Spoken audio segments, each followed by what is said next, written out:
I'm Alessandra Barrett, Special Projects Editor at JOC. I'm at our 15th annual TPM conference, and I'm joined by Todd Biscan, Director of International Sales Intermodal for CSX Transportation.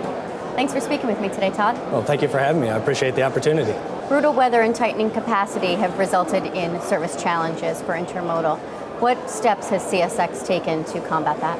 Well, certainly the brutal weather in the first quarter of 2014 had a tremendous impact on our network in terms of train velocity as well as our on-time availability performance to our customers. So it had a tremendous impact on that. We saw a backlog of freight once the winter weather subsided, and then from that point, once we worked through that backlog, volume continued at high levels across many lines of our business on our carload franchise, as well as steady growth on intermodal.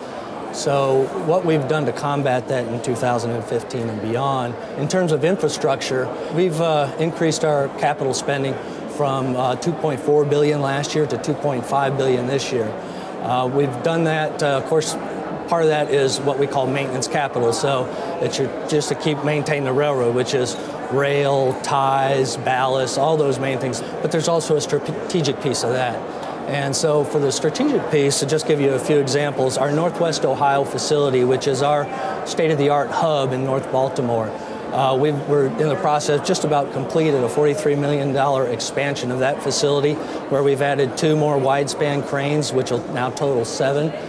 We've added about 33,000 feet of processing, arrival, and departure tracks. So we've done all this, which will ultimately increase our capacity there, whereas today it's approximately 600,000 lifts annually to 1 million lifts annually.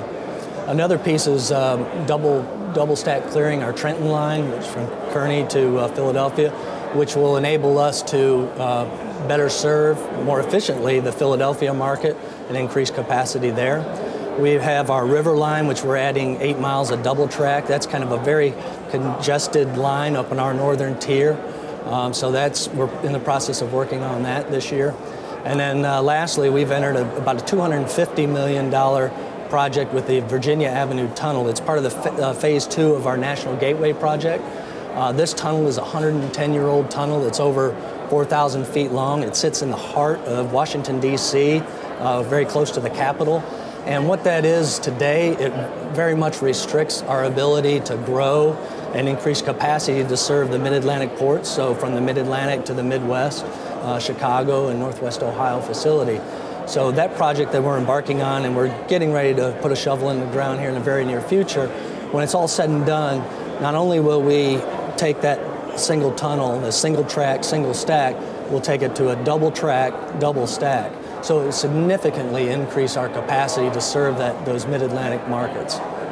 So what's the CSX Transportation Network Advantage? I've heard of it, but can you just speak a little bit about that for me? Sure. Well, I think to start with is our foundation, right? We're the largest carrier on the East Coast of the United States with over 21,000 miles of network.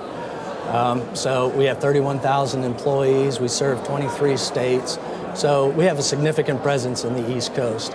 I think when you really drill down to our intermodal network, it's very unique. We have kind of a 2-pronged strategy there to our network. And we have the first, which is a corridors, which is a traditional kind of intermodal network where you have high density, minimal touch points, kind of fast service. For example, New York to Chicago, or Norfolk to Chicago, or Savannah, Jacksonville to Atlanta, for example. You have the density to justify running big blocks.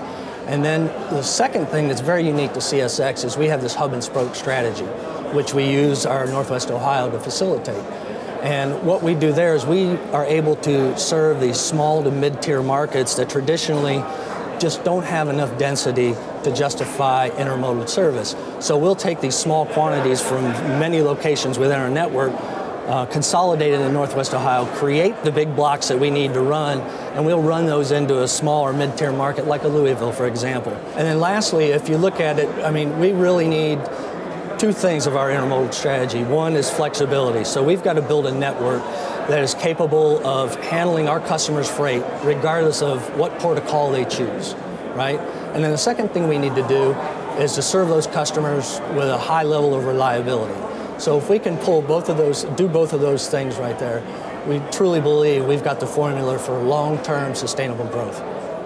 Thanks for that information, Todd. It was really great to speak with you today. Well, again, thank you for the opportunity. And if you have any more questions or need additional information, you can go to intermodal.com to learn more about CSX. And if you have any interest in Valleyfield facility in Canada, you can find information at intermodalcanada.com. I've been speaking with Todd Biscan, Director of International Sales Intermodal for CSX Transportation.